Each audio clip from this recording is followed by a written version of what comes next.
Guys,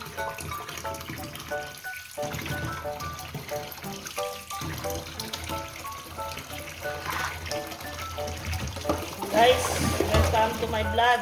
Ayan. Ayan. Mga kapatid, ito na naman tayo muling nagbabalik, Neil Agmangs TV. At syempre, gagawa na naman tayo ng video natin for today at magluluto tayo ng ulo ng isda. So, nakabili tayo ng ulo ng isda. Ayan. Ayan, no? At masarap na to. Sana may pang-asim tayo.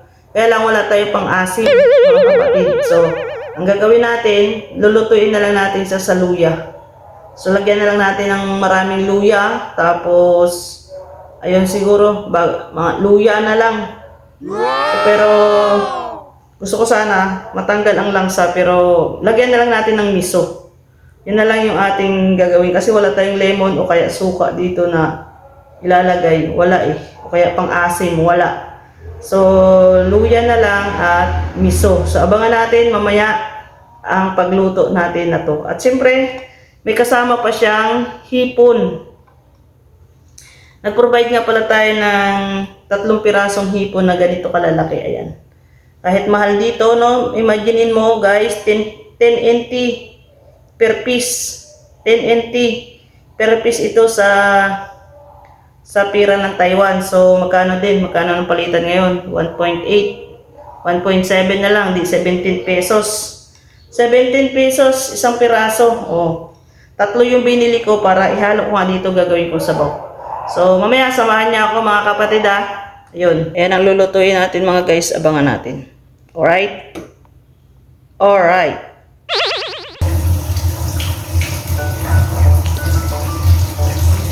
Alright guys, welcome to my vlog. Woo! Luluto tayo ng ating isda. So paano na? Papakita ko sa inyo kung paano ko lutuin yung ulo ng isda at na may kasamang hipon. Alright? Wow!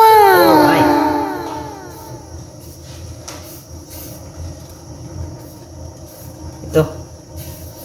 Ito yung ating menu for today.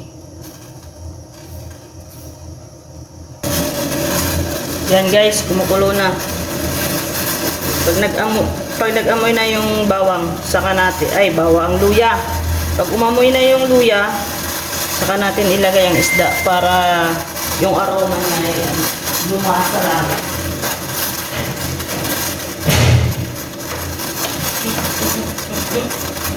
Pasensya na mga kapatid, hindi tayo masyadong expert sa pagluluto talaga. Ayan.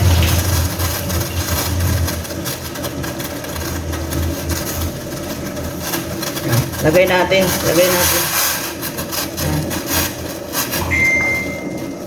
Ibutang na naton ang isda diri sa may kumukulo nga tubig, mga kapatid. What?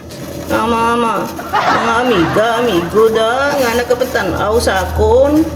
Kag butang na naton ining hipon nga ni. Kay para sabay na sila nga maluto. Luan natin ang hipon. Kabutangan natin ini kamiso mga kapatid. Daw napaso pa ako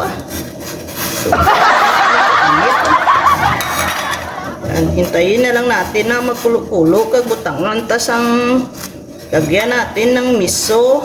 Kag maluto na. Kag magkaon na kita. Nag-urunat na ang hipon. Nag-unat-unat na siya. Mamula na. Nag-change na gidinis ang kulor niya ni. Nagid siya. Maglasa ining hipon nga ni. Wow! Na mga kapatid. Ang ama. Ini ang miso guys. So, ang aton nga ilagay di sa aton nga sinabawan.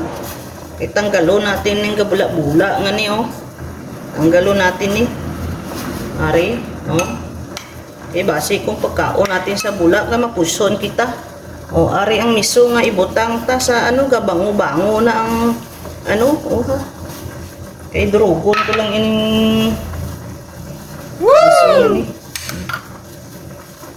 Yan.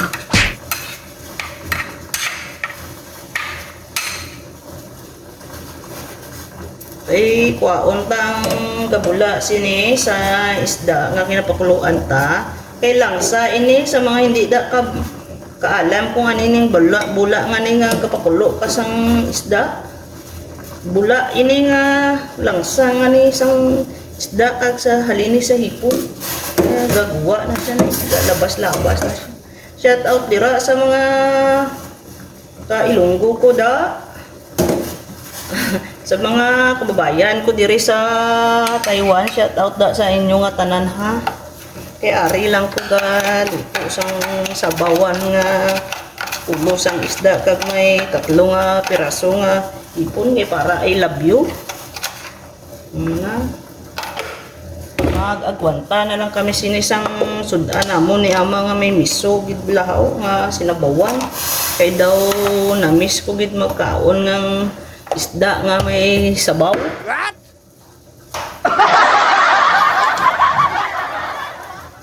Na kaya gina-video ko lang mga kapatid ang akon nga ano ni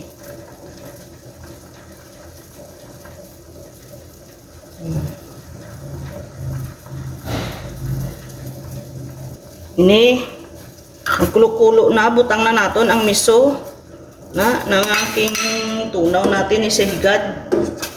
Amo ni ang kinadurog-durog natin dire sa higad.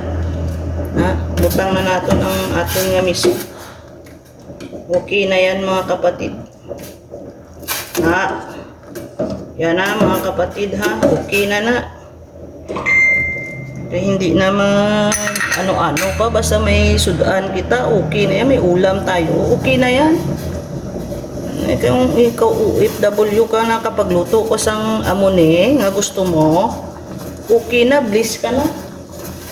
Kaya hindi tanan nga OFW kapag sang mga gusto mo nga tutuon. Bula na naman oh.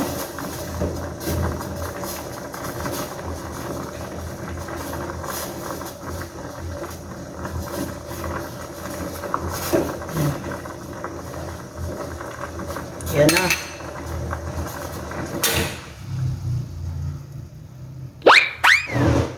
Alright guys, kain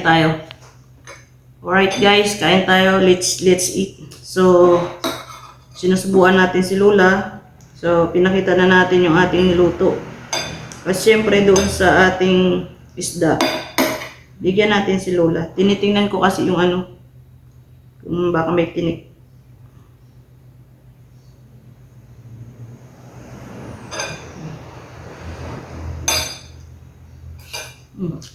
Nagutom na ako. Mga kapatid, kain tayo. Ito na yung niluto natin kanina. Ulo at hipon.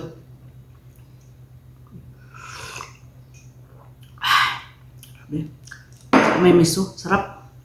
Sobrang sarap. At yung ating Lola ay sinusubuan natin.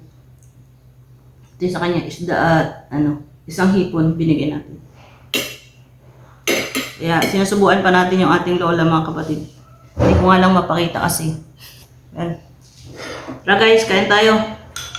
Ito, sabaw.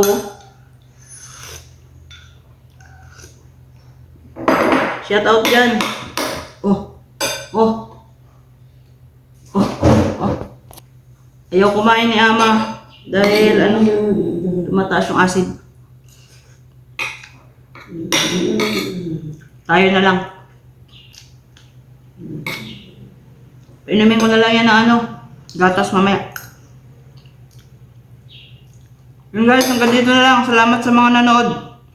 At masarap yung luto natin.